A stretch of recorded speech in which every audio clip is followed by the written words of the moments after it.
Muchas veces se concibe el conocimiento matemático como las proposiciones que los matemáticos consiguen probar. Para el que no esté mínimamente metido en el mundo de las matemáticas, el valor de las demostraciones es puramente instrumental, y son solo los teoremas los que tienen valor intrínseco.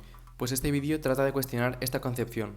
Las protagonistas son dos demostraciones de la proposición todo cuadrado por él mismo más 11 es múltiplo de 12. Es decir, dado n natural, tenemos que 12 divide la expresión n al cuadrado por n al cuadrado más 11. Pero antes, unos ejemplos para ganar un poco de intuición. Si n es igual a 0, la aserción es evidente, puesto que el primer término del producto, 0 al cuadrado, es múltiplo de 12. Para n igual a 1 también es evidente, puesto que el segundo término, 1 al cuadrado más 11, que es 12, es múltiplo de 12. ¿Pero qué ocurre con n igual a 2? Pues si n es igual a 2, ninguno de los términos por separado es múltiplo de 12, pero el producto sí lo es. Lo mismo ocurre con la mayoría de los siguientes casos.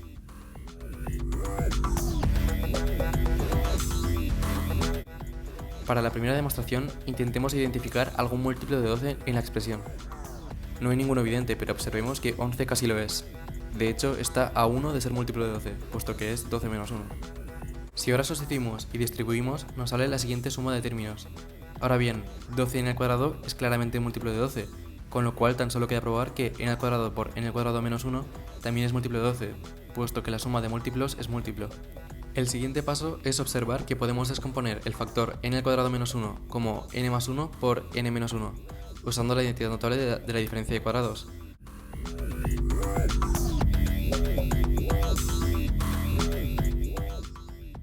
Como la descomposición factorial de 12 es 3 por 2 al cuadrado, será suficiente demostrar que la expresión es múltiplo de 3 y múltiplo de 2 al cuadrado. Por un lado, notemos que al ser n-1, n y n más 1 tres números consecutivos, alguno deberá ser múltiplo de 3, puesto que los múltiplos de 3 aparecen cada 3 números.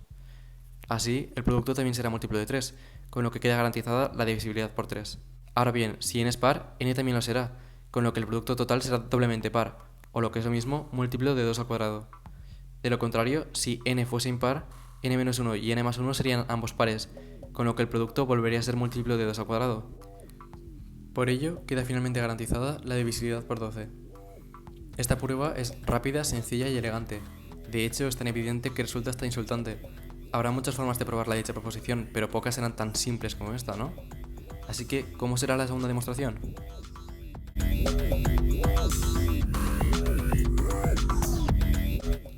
Primero que todo, decir que para los que estén mínimamente interesados en el formalismo, en la descripción os he dejado un link a un documento en el que redacto las proposiciones y demostraciones formalmente. Esto es un tetraedro. Denotemos sus vértices como 1, 2, 3 y 4. Esto es un tetraedro girando. Como veis, este giro parece tener una cierta periodicidad. Entonces, nos podemos hacer la pregunta, ¿qué giros del tetraedro lo dejan como estaba? Notemos que, como el giro debe preservar la estructura del tetraedro, el dicho giro deberá hacerse alrededor de algún elemento del tetraedro. Por ejemplo, este giro ocurre alrededor del vértice 1 en sentido horario, pero también podemos girar el tetraedro alrededor del mismo vértice en sentido antihorario. Ahora, como hay 4 vértices y cada vértice tendrá un giro horario y otro antihorario asociado, ya tenemos 8 giros distintos.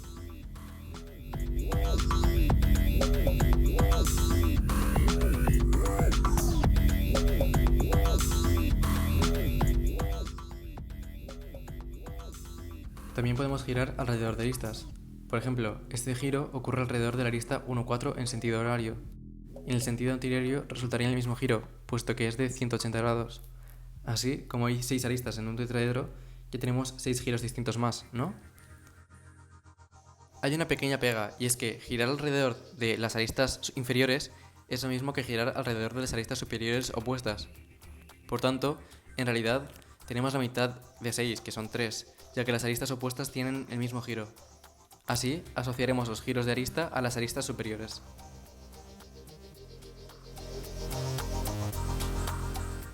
Por último, nos quedaría tener en cuenta los giros alrededor de las caras, ¿no?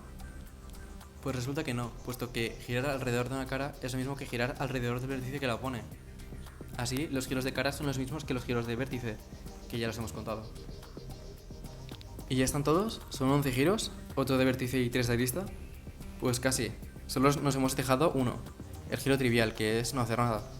Si no lo consideráis giro, lo podéis ver como un giro de vértice o un giro de arista de 360 grados. Así tenemos un total de 12 giros, 12 como el de la proposición que queremos probar. Además, notemos que si combinamos uno de los giros encontrados con otro, el resultado será alguno de los giros ya encontrados.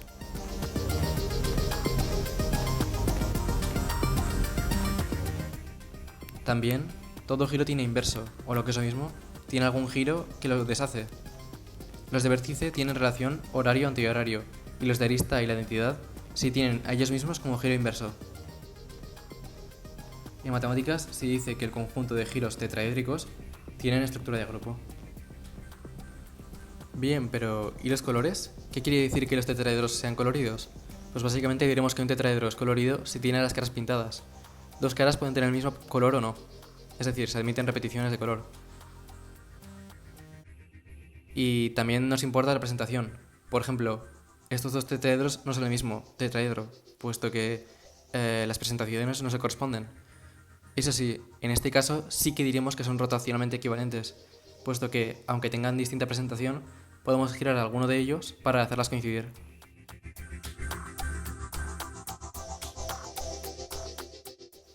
El número de colores permitidos lo llamaremos n y será un número finito. Fijaos que, como tendremos n colores posibles, habrá un total de n a la cuarta tetraedros posibles, puesto que tendremos n posibilidades por cada una de sus caras y se pueden repetir colores.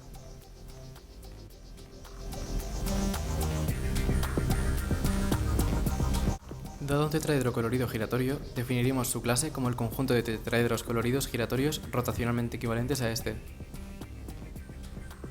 Notemos que, como hay 12 giros tetraédricos posibles, el número de elementos de la clase estará comprendido entre 1 y 12. Además, si consideramos un tetraedro equivalente, su clase será la misma, es decir, girar un tetraedro no modifica su clase.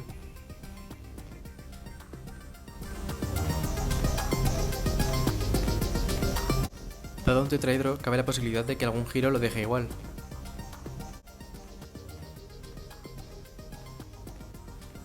Así, definimos el estabilizador de un tetraedro como el conjunto de giros que lo dejan igual. Notemos que, como hay 12 giros tetraédricos posibles, el número de giros estabilizadores también deberá estar comprendido entre 1 y 12. Pero, ¿en general es cierto que girar un tetraedro no cambia su estabilizador al igual que las clases? Pues resulta que no. Pero lo que sí que podemos decir es que girar un tetraedro no cambia el número de giros estabilizadores de este mismo tetraedro.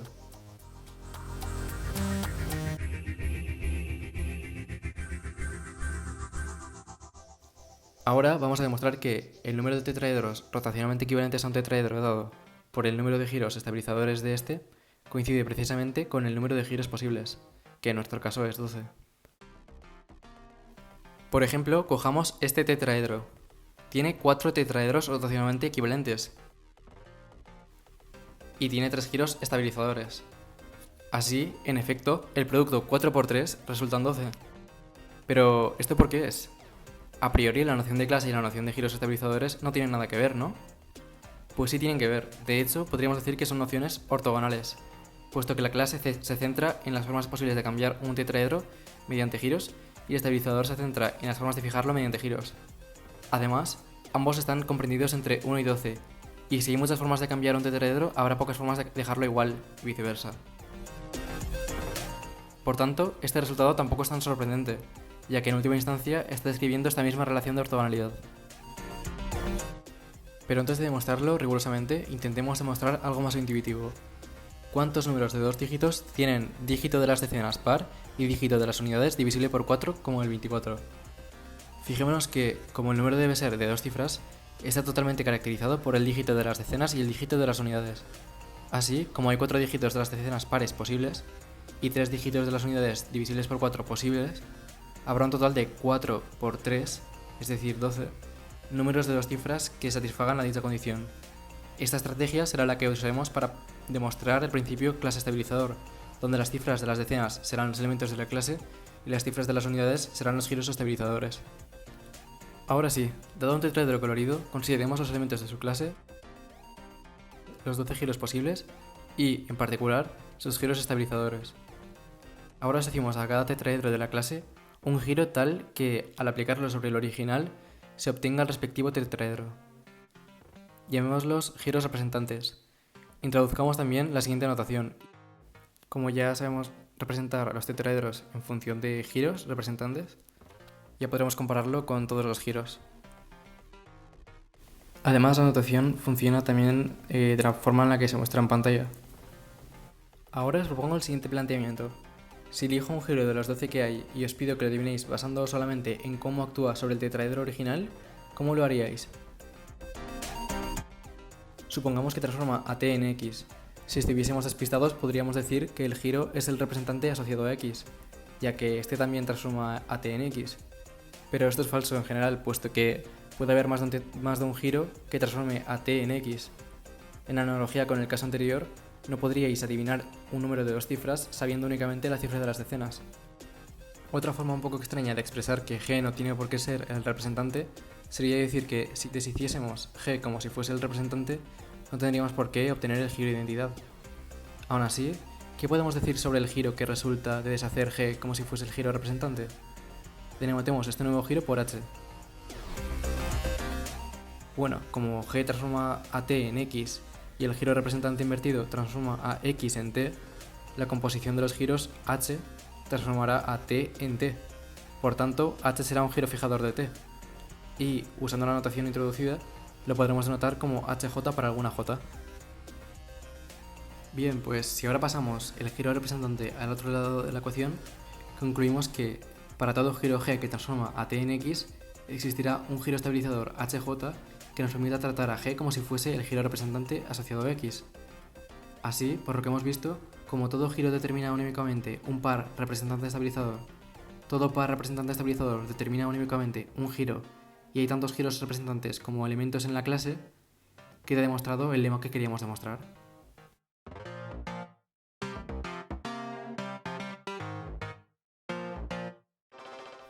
Definimos el contexto estabilizador desde los giros estabilizadores como la suma de giros estabilizadores que tiene cada tetraedro.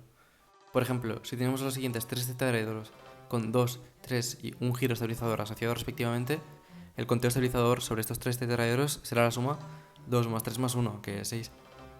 Por lo general, ¿qué ocurre si hacemos el conteo estabilizador sobre una única clase? Pues dada una clase, consideremos los estabilizadores de cada elemento.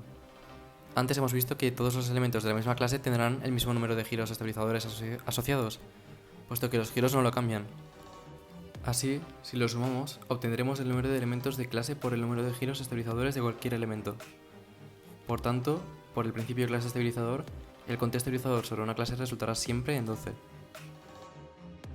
¿Y qué ocurre si hacemos el conteo estabilizador sobre todos los tetraedros n coloridos? Pues la idea es que, en vez de empezar a sumar a saco, sumemos de clase en clase, puesto que ya sabemos que sobre una clase dará 12. Así, haciendo esto, se deduce que el conteo estabilizador desde los giros estabilizadores sobre todos los tetraedros n coloridos dará 12 por el número de clases tetraédricas distintas. ¿Qué querrá decir conteo estabilizador de los tetraedros estables? ¿La suma de los giros estabilizadores de cada giro? Esto no tiene sentido, pues el único giro que deja igual a otro giro es la identidad. Esto es porque esa no es la definición real. Aunque sea uso de notación, al igual que definíamos el estabilizador de un tetraedro como el conjunto de giros que lo dejan igual, llamaremos estabilizador de un giro al conjunto de tetraedros que deja igual. El primero es pasivo y el segundo es activo. Por tanto, el conteo estabilizador de los tetraedros estables es la suma de tetraedros estables que tiene cada giro. Por ejemplo, este giro de aquí actuando sobre estos tetraedros de aquí deja igual a estos 4.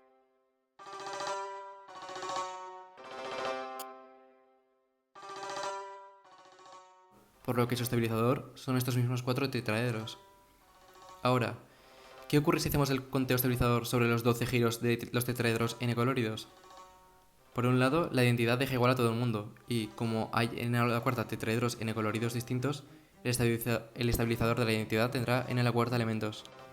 Por otro lado, para que un tetraedro se quede igual después de un giro de vértice, las 3 caras adyacentes al vértice deberán tener el mismo color. Así, esta restricción solo nos deja con 2 grados de libertad, en opciones para el color del trío adyacente y en opciones para el color de la cara opuesta.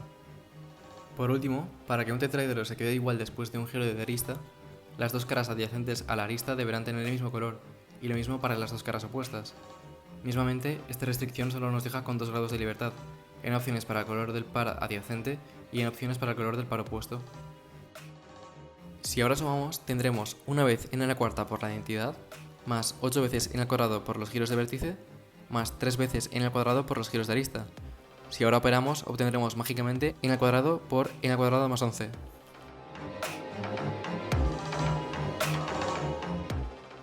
Ahora, ¿qué relación tienen los conteos estabilizadores que hemos visto? Por un lado, el que es desde los giros estabilizadores sabemos que es múltiplo de 12, y por otro lado, el que es desde los tetraedros estables es n al cuadrado por n al cuadrado más 11. Así, lo que nos falta por demostrar es que ambos representan la misma cantidad. ¿Pero esto por qué es? Para verlo, consideremos por un lado un conjunto de tetraedros coloridos y por otro lado el conjunto de los 12 giros tetraédricos. Ahora relacionemos un tetraedro con un giro si el giro lo deja igual. Como veis, el conteo desde los giros estabilizadores es el número de líneas que salen de los tetraedros, y el conteo desde los tetraedros estables es el número de líneas que salen de los giros. Pero claro, esta cantidad es el número de líneas total, por lo que debe ser la misma. Así, queda demostrado que 12 divide a n al cuadrado por n al cuadrado más 11.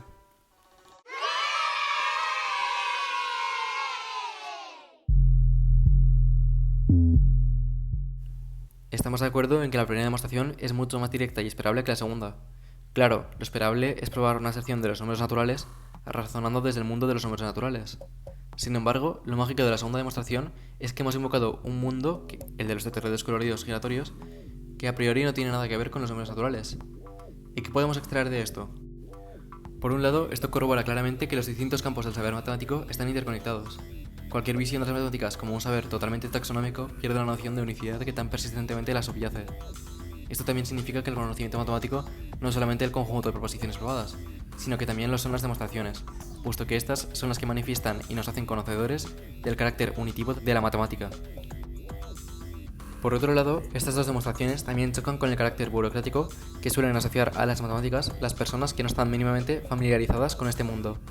Y es que la rigurosidad matemática no es tanto una cárcel limitadora de la creatividad, sino que más bien es el lienzo sobre el cual los matemáticos desarrollan su creatividad.